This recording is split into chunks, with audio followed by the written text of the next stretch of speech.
So it is certainly a great honor given to me. I pay my respect to late Dr. S.I. Nagrar, who taught us surgery in my undergraduate days. I'm happy that Dr. Rajesh Gupta is here. I pay my respect to him also, and I start my lecture. My talk today is on constipation in pregnancy. Pregnancy, we all know, is a special stage in a woman's life, a time of happiness, anxiety, fear, a long wait of 9 months, and then fulfillment of dreams. So it's a period of mixed emotions. Constipation, one second.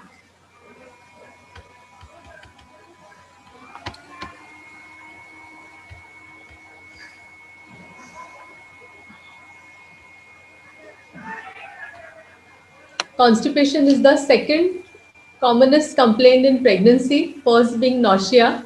We all know that nausea is a welcome symptom of pregnancy, but constipation is certainly not. The definition of constipation, I really do not appreciate this definition, not in our Indian pregnant women. I think this definition suits the Western people. In the West, they eat a lot of non-veg food items. They are cooked and sprinkled with a little spices. They eat it as it is or with bread which has less fiber. Pulses, cereals, vegetables, fruits are consumed in less quantity and not daily as we Indians do.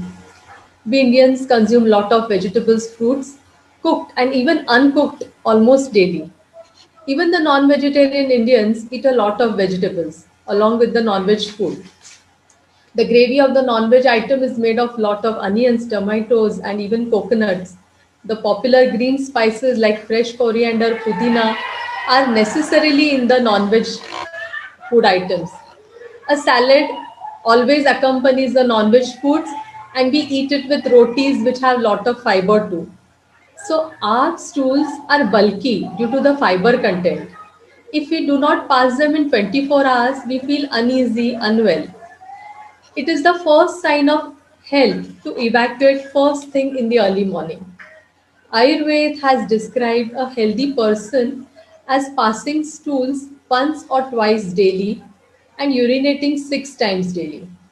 So, our definition of constipation should be framed according to our patients. I have not seen a single pregnant woman who has not passed stools as rare as 3 times a week in my 28 years of practice. So I feel the Roman criteria suits us. The earlier speaker, Dr. Rajesh, has told us about this criteria, and I feel this criteria defines constipation better. He also taught us about the Bristol chart. Sorry.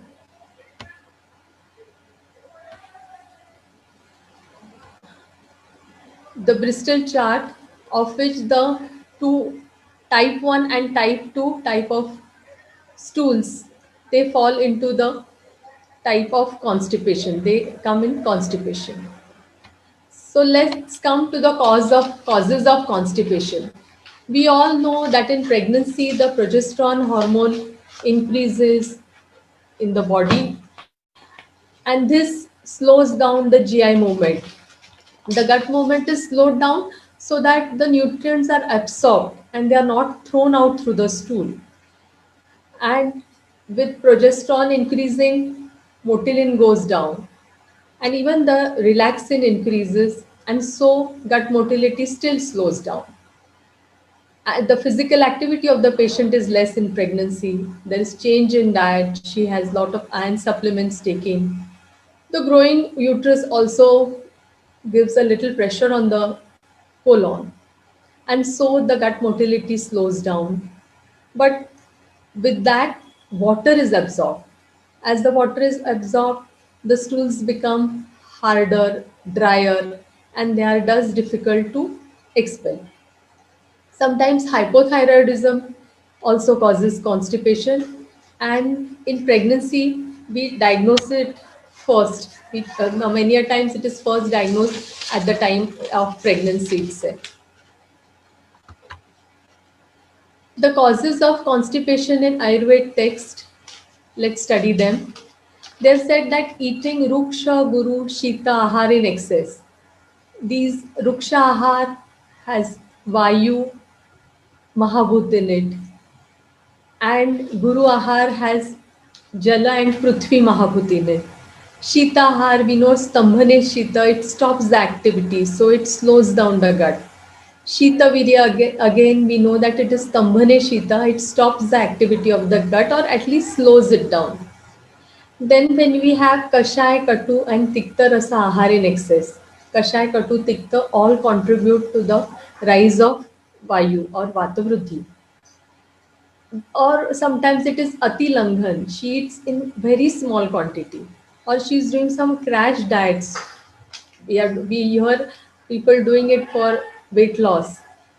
And then the quantity of food which she takes is very less, and so the stools formed are very less. She takes less liquid intake also many a times because of nausea, because of vomiting, and that's why the stool quantity is less. Eating very fast, very slow, they all contribute to the indigestion. Eating at wrong meal times when you're not hungry, they are causes of indigestion. If she's working ladies having a job sitting for long hours in one position, less physical activities, they also slow down your GI tract movement. Controlling urges. We know in Ayurveda has said that there are 13 urges which are not to be controlled. Vague Vidaran, which we say. Amongst them, urine and stool urge, if it is controlled, it will give rise to constipation. Then we have some emotions of anxiety, fear, sorrow, and depression. They are all Vata Vardhak, and Vata vitiation, we all know, will contribute to constipation. Late to bed and late to rise. This is what the youth are doing of today. This is against the biological clock in your body, and so it causes vata vitiation.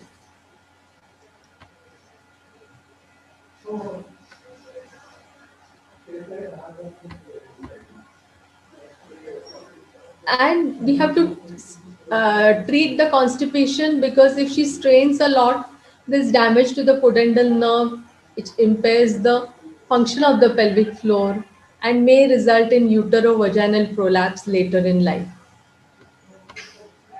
And beware if the change in bowel habits is remains for more than 6 weeks, or if there is associated rectal bleeding, or if she has a history of inflammatory bowel disease and family history of colorectal cancer. We come to the signs and symptoms. I don't know where the slide went.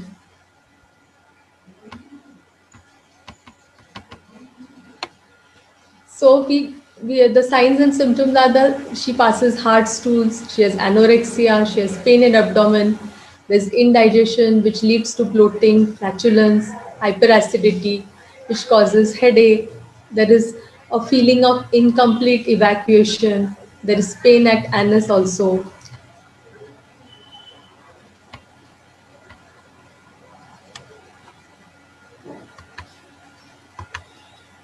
We come to the treatment of constipation in pregnancy.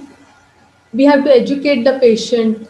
We have to tell her the change in her diet.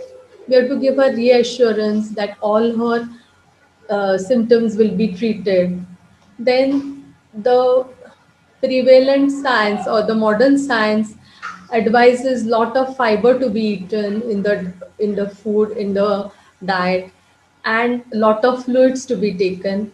Ayurveda doesn't feel so. I'll come in the next slide what Ayurveda has to say. Then we have to give her proper physical activities. We can tell her about exercises. So the exercises for constipation in pregnancy, we all know walking is the best exercise for pregnancy. Sweeping the floor, we all know it has been come as a tradition, but now nobody is doing it. But we go in for pregnancy exercises classes.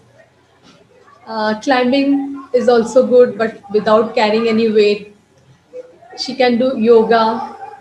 She can do actually what she has to do is she has to move all her joints. She can do stretching exercises. She can do all the exercises where there is no extra pressure coming on her abdomen. The butterfly maneuvers are very useful for the pelvic floor muscles to develop the tone of the pelvic floor muscles, and the spinal twists are also very important.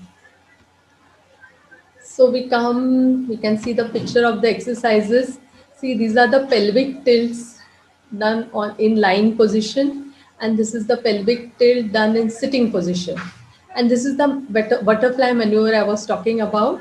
So this helps strengthening the muscles of the pelvis and the thighs also.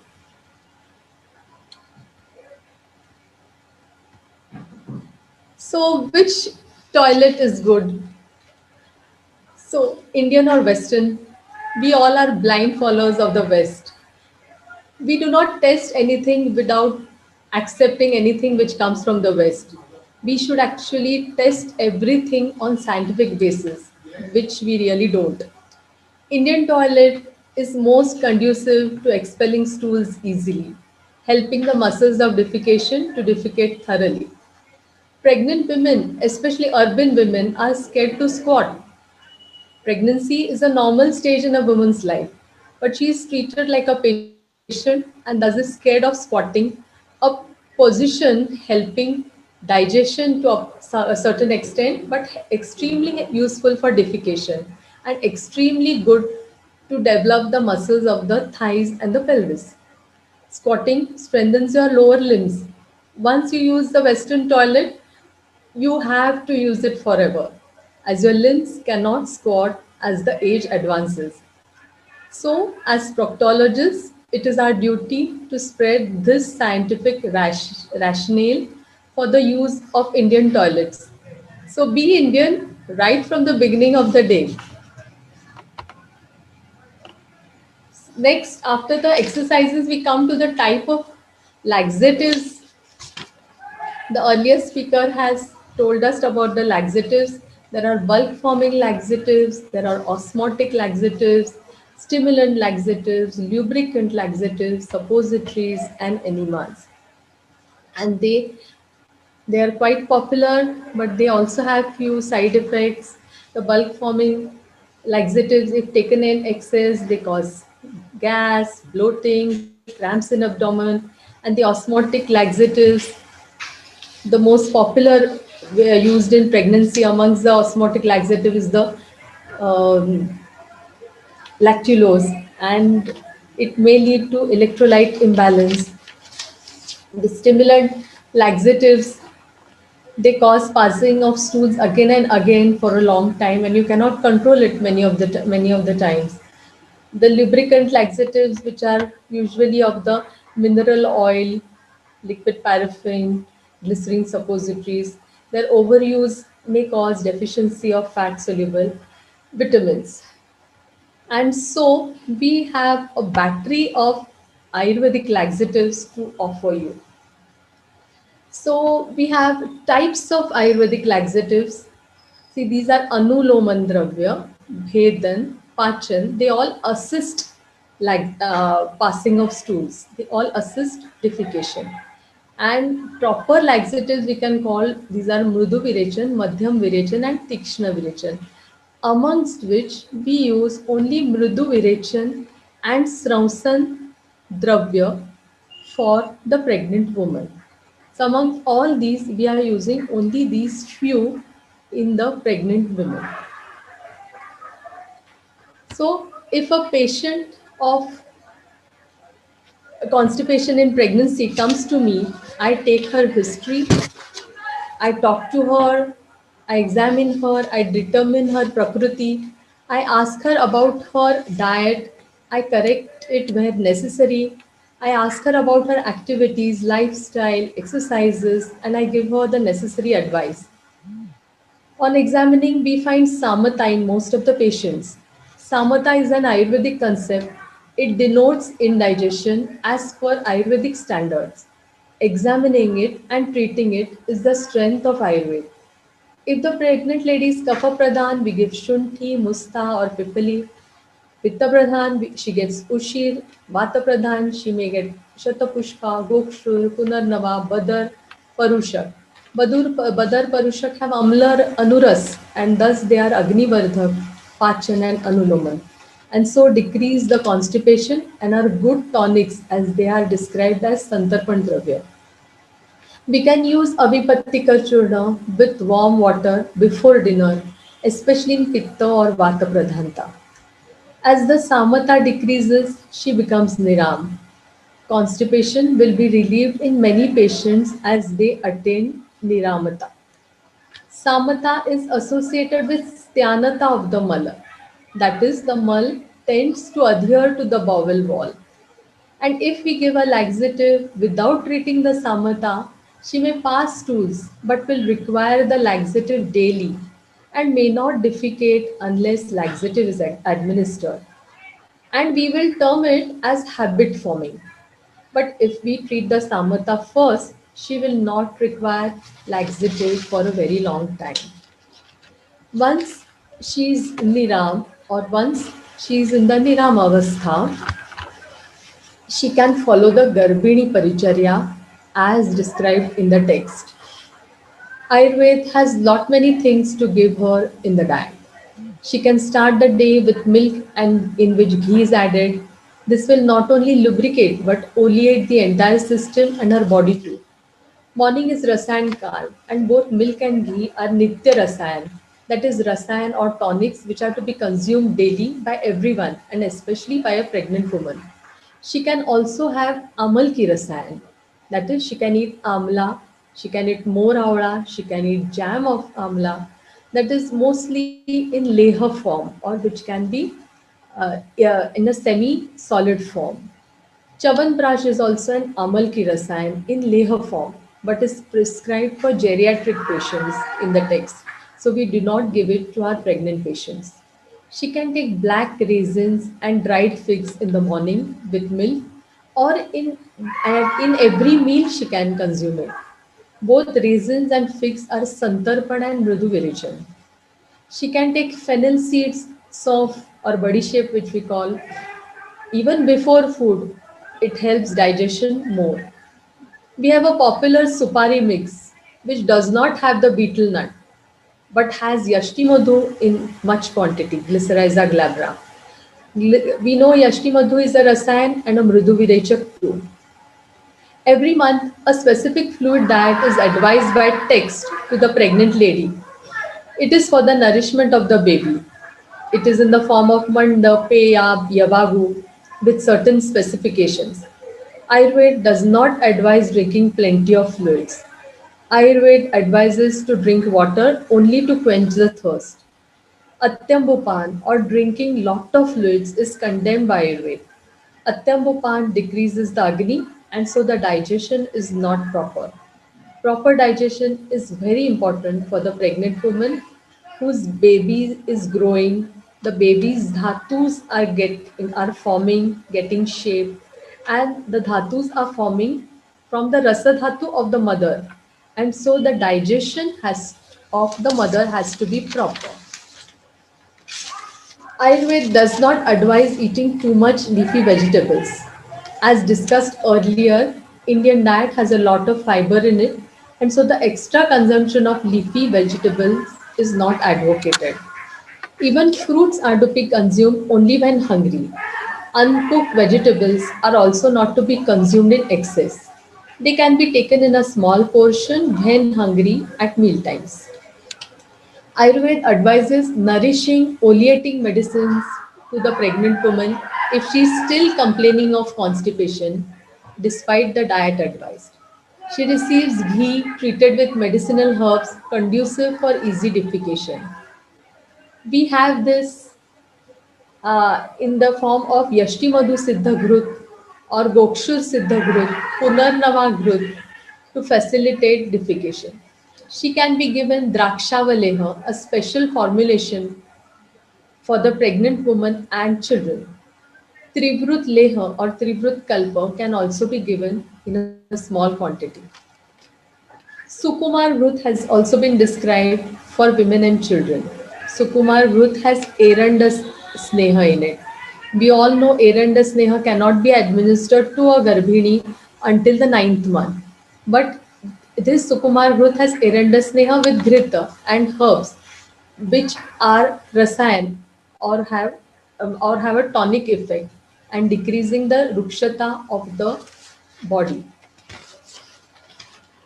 And if this pregnant woman comes to us with great agony, has not passed stools for a long time, has pain in abdomen, or she has fullness in abdomen, passing hard stools with difficulty, and if she is in great agony, we give her Matra Basti. We give her Matra Basti. This is an enema of oil, warm till oil or coconut oil or any siddha tel, that is any oil treated with herbs, given in a small quantity of 30 to 60 ml with Saindhav. This small quantity will reach only the rectum and oleates the stool and the rectum. It is in small quantity, so patient has no discomfort to take it. It is a better stool softener than RHS oil, liquid paraffin, or glycerine. These oils leave a ruksha effect on the bowels and they also absorb fat soluble vitamins and eliminate them through the stool. We all know that fat soluble vitamins are so very important to the pregnant woman. This Matra Basti will not stimulate gut motility beyond limits. Even a small suppository sometimes motivates gut movements, which is difficult to control. But this does not happen with Matra Basti. Matra Basti will not be habit forming also. So to conclude, Matra Basti scores over all types of laxatives, can be safely and effectively used in emergency. Basti, we all know, is to be avoided in pregnancy until the ninth month. But a Matra Basti or a Sneha Basti in a small quantity can be given even for days together if it is really required. So I come to the end of my talk. I have given you an overview of what Ayurveda has to offer to constipation in pregnancy. Thanks for the opportunity given to me and thanks for the patient listening.